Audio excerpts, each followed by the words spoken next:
I'd like to take this chance to apologize to absolutely nobody.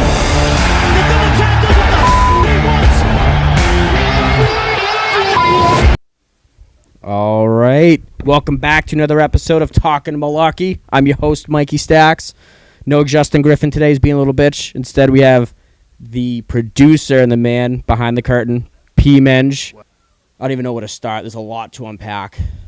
Pat, did you watch anything? Did you see any of the highlights? I didn't watch any of the fights, but there is a lot to unpack, I bet. Yeah. Yes, there is. So, yeah, this is actually wicked. This was a really good fight night card. Let me see. Misha Tate, the legend. She got a huge dub. She looked great while she did it, too.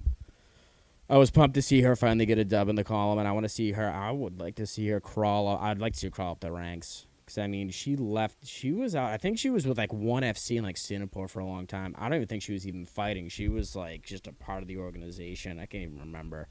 She's been gone for a while and came back, like, a year or two ago. Looked good. She looks really good. Worked up against the cage.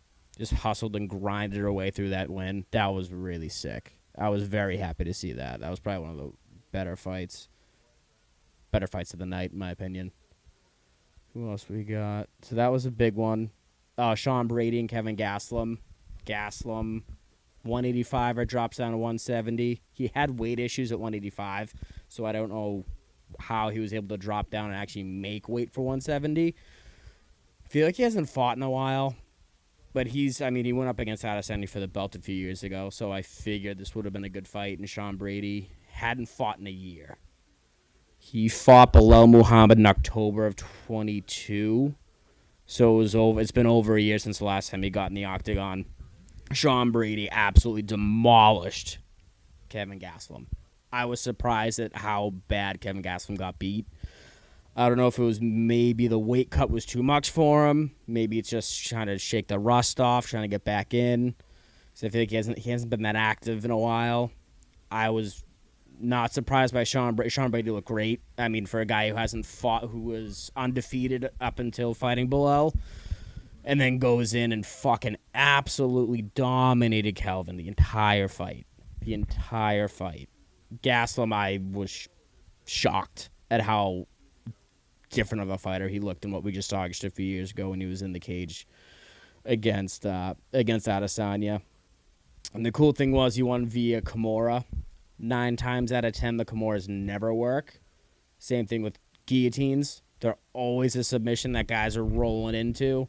Then they just end up breaking out, and they usually just kind of roll out of it.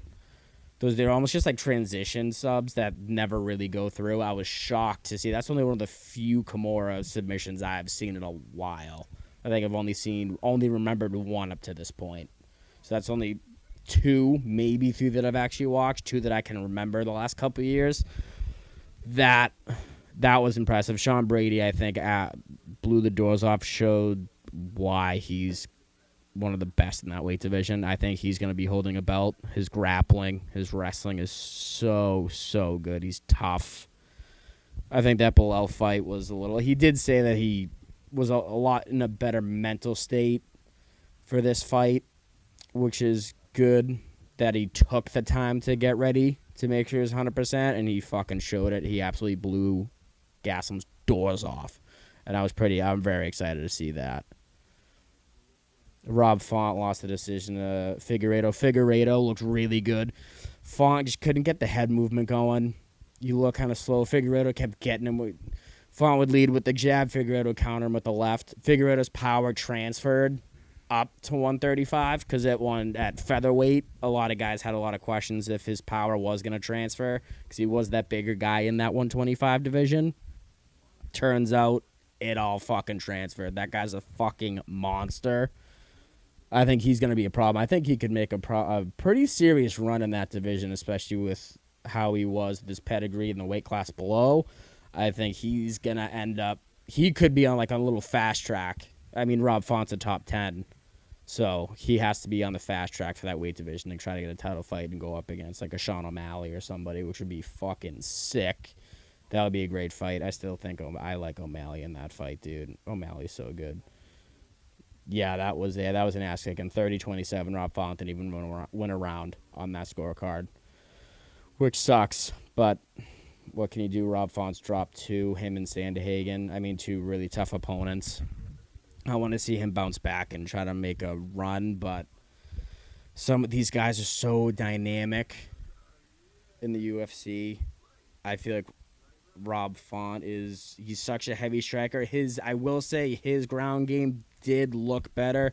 Takedown defense, him trying to get out scrambling to get up off the ground was really good and very encouraging, especially after seeing the Sandehagen fight where he was just on his back for 25 minutes. So that was an encouraging thing to see with Font, but I don't know. I feel like there's just so much talent, and people are so good in that division. I just don't know if he's really gonna end up making that push for a legitimate belt shot, which is upsetting because I'm a big cartel guy. I don't think I see it. Just seeing how all these other fighters are so well rounded. They can not only strike, they can grapple and submit you and wrestle. So I don't know how much further he's gonna be able to go. I think he'll be floating in that top 10, top 15, and be a competitor, and get some big wins and do some really crazy shit with knockouts and stuff. But as a whole, I don't know how far he's gonna be able to. I don't know if he's gonna make it to the belt, which is upsetting because I'd love to see him get there. But What division is that? bantamweight. Bantamweight. So that's 35, I believe.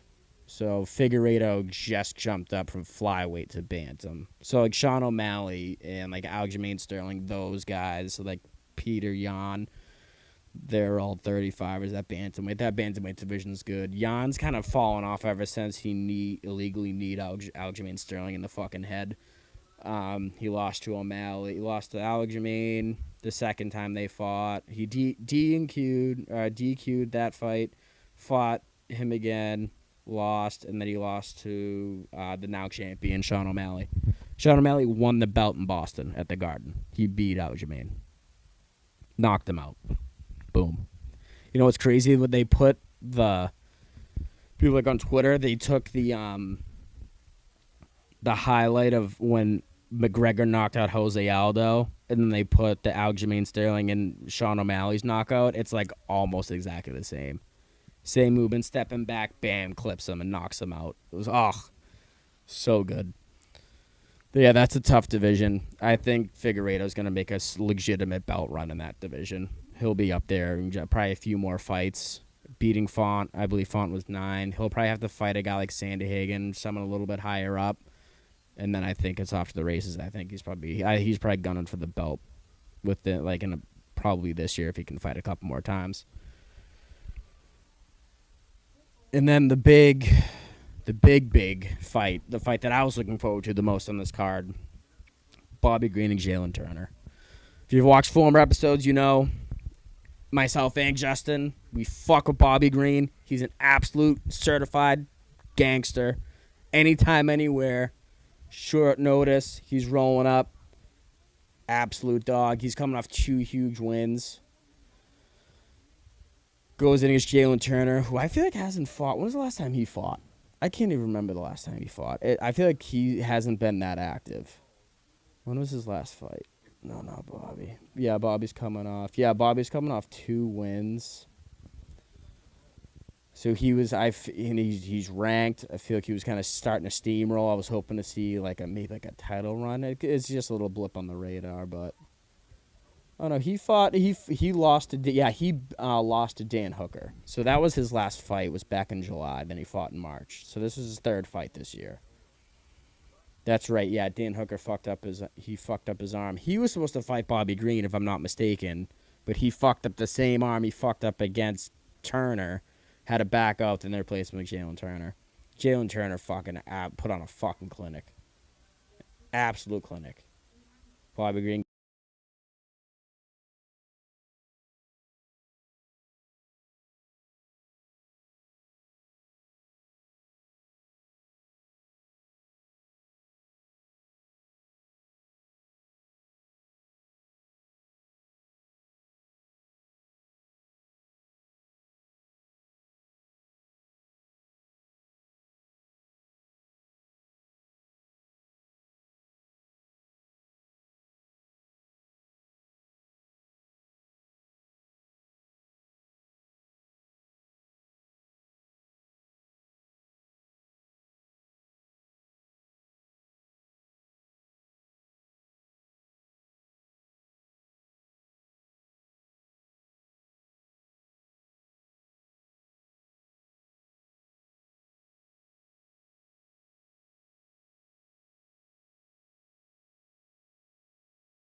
Whistle blows, the ref gets in the middle, you play to finish the play. You know He what I mean? hesitated too. He was waiting for the call. He was like, "Are you gonna call it?" There Nope. was a Okay. hesitation after he started slamming him. He kind of like stopped and it kind of like side-eyed the ref, and the ref was just standing there like a fucking statue. Then he just kept going, and then he knocked him out unconscious. Do your job. Yeah. He did not do his fucking job. Some of these refs are just atrocious. When it comes to shit like that, I would rather have. Who was it? Who called that fight? There was a fight that for the last like few weeks. The ref called it early. Oh, it was the Pereira for the light heavyweight. Yuri versus Pereira. They stopped that fight a little early, I thought. But I would rather have a fight get stopped a little too early than a little too late. Because I don't want to see a guy get fucking knocked out unconscious and he's literally defenseless on the ground with his face on the canvas.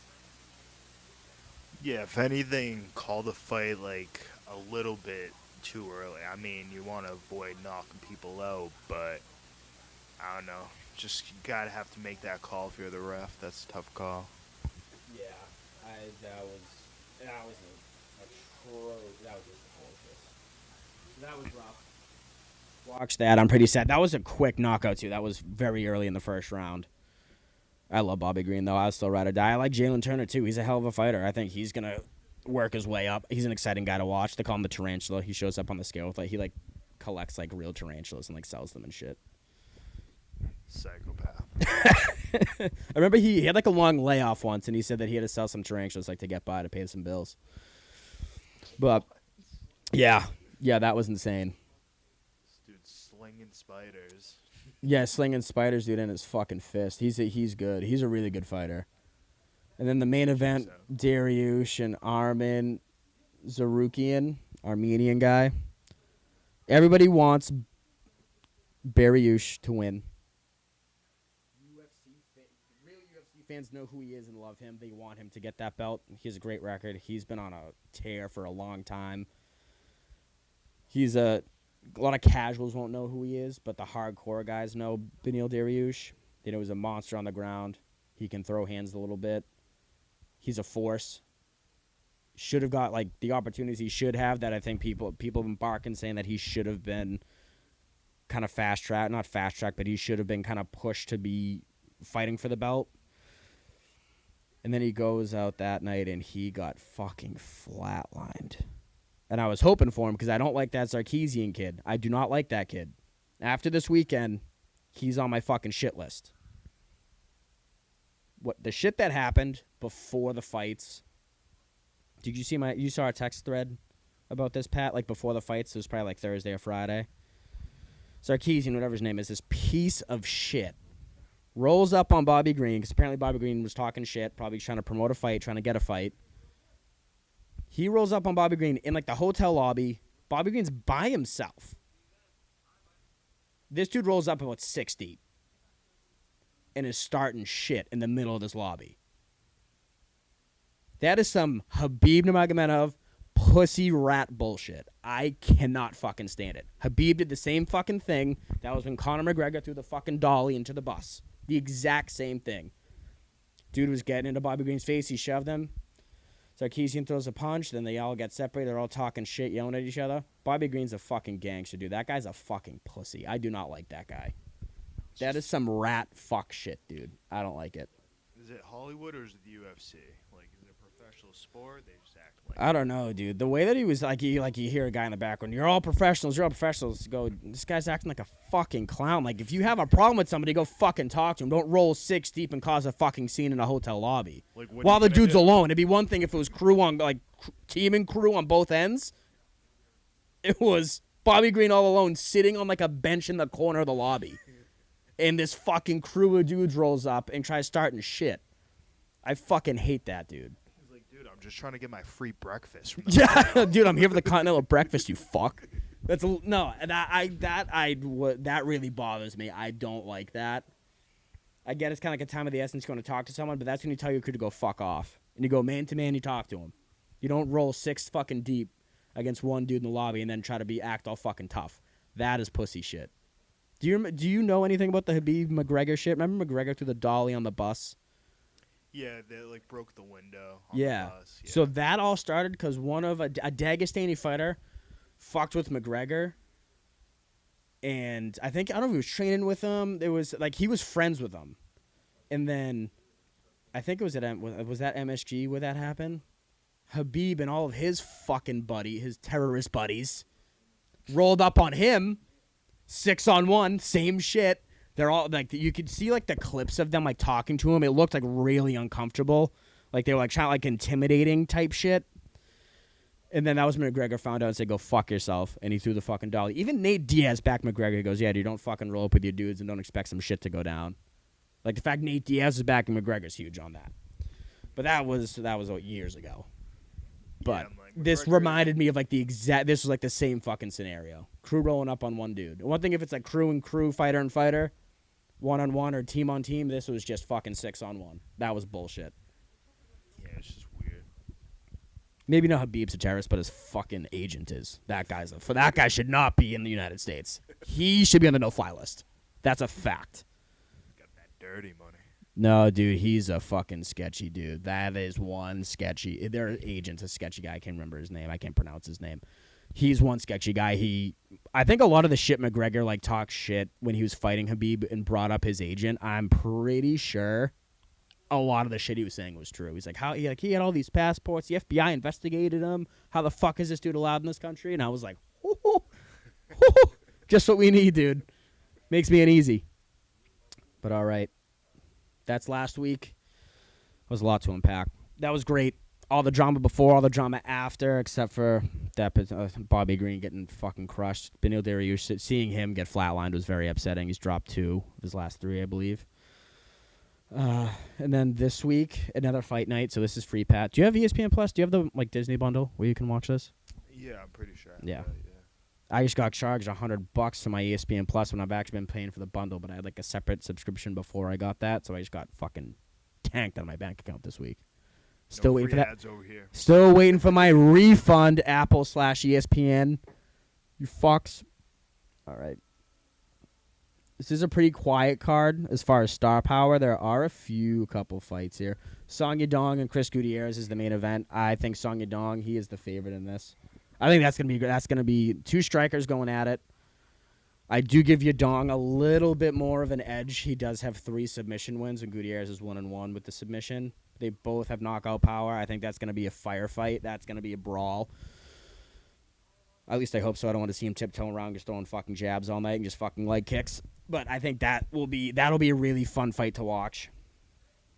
I like Yadong in that fight for sure. And then we got Anthony Smith, Khalil Roundtree Jr. Roundtree's a fucking dog. That dude hits like a ton of bricks.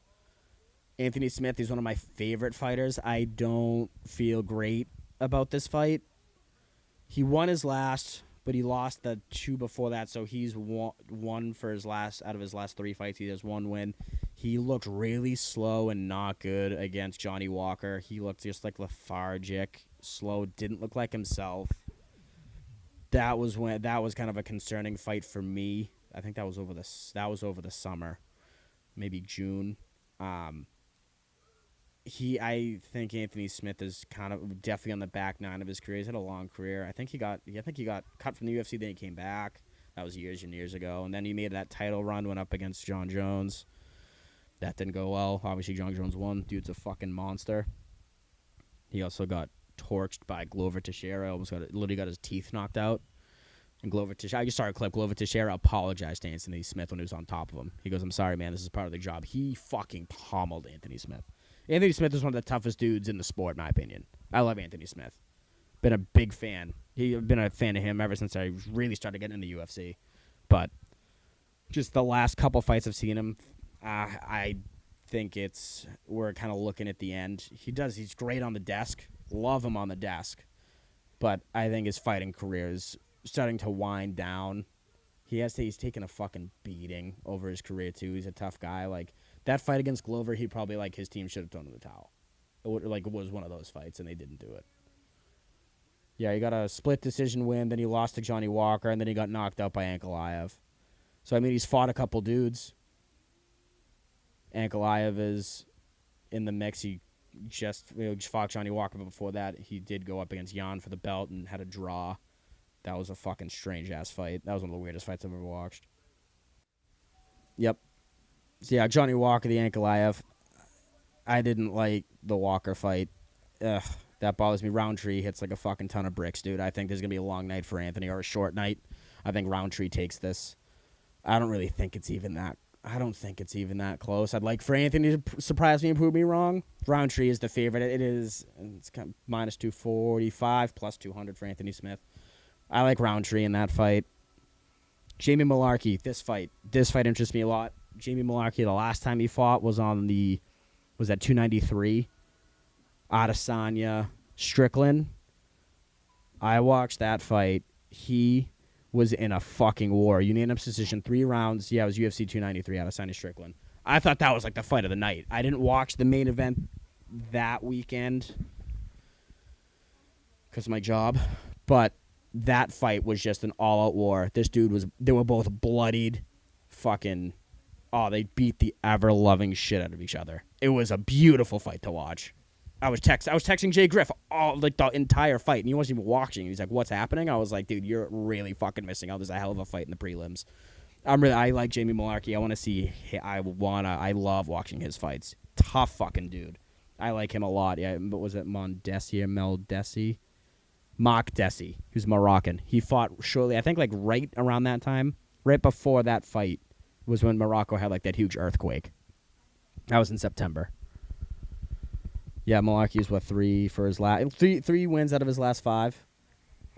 I like Malarkey. Is he another Moroccan? He might be. This guy might be Moroccan too. Hakparist. I don't even know how to say his name. He's good too, though. This is gonna be another slugfest. I think that'll be another big, really fun fight to watch. Malarkey's a tough son of a bitch, and he's just gonna go in there, put his head down, and fucking try to mow you down. That's kind of it as far as like the bigger names, the fights to keep your eyes on. So in the books, damn dude, I picked all the favorites for this week: Song Yadong, Roundtree, and Malarkey. Those are my 3 picks. I picked the money line, parlay it, money line it. Wait, there's a fighter named Malarkey? Jamie Malarkey, Mullarkey. He's from Australia. He needs to be our fighter. Yeah, well, I'm 100% endorsing. Talkin Malarkey is now endorsing Jamie Malarkey because we want to see him knock this fucking dude out. All right, dude. Last week, this week. Is it time? It's time. Is it time? All right. Our favorite segment. Not our customers. God, I hate my fucking work, dude. I hate my work. Our clients. Our fans' favorite segment to listen to. Fuck, Marry, Fight. Created and thought of by P. Menge, our producer. We can thank him for this unbelievable segment. Do you want to read off the names, Pat, or do you want me to do it? I'll read off the names here. So, number 1, we have Zoe Saldana from Avatar. Then we have Ariana Grande. And then I think we're going to do Britney Spears, right? Britney Spears, yep. Britney Spears. Okay. You want to take the reins first? I would love to. This is a tough one, dude. This is a lot harder than you think. Britney Spears, Zoe Saldana. I'm marrying Zoe Saldana. God, she's so good looking. How do you not pick Zoe Saldana? I am 1,000% smashing Britney Spears. Absolute dude. She was the biggest thing on planet Earth for what, 2 decades? She was like our Michael Jackson. Am I wrong? Fuck Taylor Swift and all that noise and her being better than Michael Jackson. Britney Spears walked so Taylor Swift could run. Britney Spears, smash. Ariana Grande, what she did to Pete Davidson. KO, dude. KO, dude, that's not ending well. Bye-bye. Bye-bye. Zoe Saldana, Mary. Britney Spears, I'm smashing. I'm fighting Ariana Grande. And I'm going to make Pete Davidson proud. Okay, so should I go now? You all set? You got your Yep, takes I let off? that out. All right, so should I do fuck first or marry first? You can do whatever you want. All right, so for marrying, I think I'm gonna marry Brittany. You're marrying Brittany? Yeah. You see her dancing with the knives, dude? You're going to be married to that? I'm just trying to get in and get out. I think I can fix that. I think if I go in with a level head, speak to her, it's like she has all these like yes people talking to her. Like, I'd be like, nah, Brittany, put those fucking knives down. Like, what are you doing, bitch? But keep up like the naked dancing, though. Yeah, definitely do that. And for the fucking, I will do. This is tough because I really want to kill Ariana, but like also, I want to fuck Ariana. This is a real tough one. No, I'm gonna fuck Zoe and then kill Ariana. Zoe's a smoke show, and Ariana basically killed Mac Miller. That's the hot Oh my god. So yeah, dude, I forgot about that. Yeah, so she fucked up Pete Davidson and she killed Mac Miller. Yeah. Ariana's out, dude. No question. I don't care how She went from Mac Miller to Big Sean. Like, Mac Miller to Big Sean to Pete, broke Pete's heart. what's your type? Like, Yeah, that's like she likes. Dude, do you see like her current boyfriend thing? Who like left his wife to be with her? Have you seen that fucking story? No. I'm pretty sure she started seeing this dude. He was like married, might have been pregnant, and or had a kid. She just kind of swoops in. He is a goofy ass looking ginger. Goofy. I gotta see if I can. I gotta. I'm not positive on the story. I always used to see it on the Daily Mail, like when it was the first a thing. I need to find. Listeners later. Yeah, what Oh the? my god. Yeah, yeah. She likes weird looking white dudes. Ethan Slater. Yeah, I don't even know who he is. Is he? He's like an actor or something, isn't he? Oh, he's a Oh wait, they were co-stars on Wicked. I'm reading the People magazine, so take that for what it's worth. I would just kill Ariana. She just to looks see that funny, guy dude. cry. She looks like she has a fucking eating disorder. She looks so weird now. Yeah. This was like such a dude. She's got problems. And I'm trying to eliminate that problem. The Octagon. Oh god, yeah. That's a strange one. I always just see it on the Daily Mail. I'm like, who is this goofy ass dude? And Ariana. Ariana's good looking, but like, I don't know what the fuck she's doing with that kid. She just seems like a serial dater. There's something going on there. She might be worse than Taylor Swift. I think Taylor Swift is the most toxic fucking woman on the planet. She's like That's one not of a hot those take. That's sirens. What'd you say? She's like one of those sirens, like that you can see on a pirate ship. Yeah. She fucking sings like one, dude. That's for sure. Whenever you hear her sing, like all of her songs are hits. You know all of her songs too. As soon as you hear the voice, you go, "Oh shit, Ariana Grande." But dude, she's toxic. Taylor Swift is toxic. Pat's got fucking flexed out of that Monday night game against Kansas City with Taylor Swift and Travis. Like everybody was going to be there, and they flexed that game. That was embarrassing. That's the first time it's ever happened in history. Taylor Swift couldn't even save the Pats. That's how bad we are this year. I don't want Caleb Williams, though. I don't want that kid. I don't want that USC quarterback. I wouldn't touch a USC quarterback Heisman winner. Wouldn't touch him. Wouldn't touch him with a 10-foot pole. I want Marvin Harrison Jr. as our first pick. Do you watch college football? You a college football guy? I don't know any of the rookies or anything. I just watch NFL. Yeah, I prefer college more than pro. I've like last like 2 years, like this year and last year, I've been huge on college football. I watch it every Saturday. I love college football.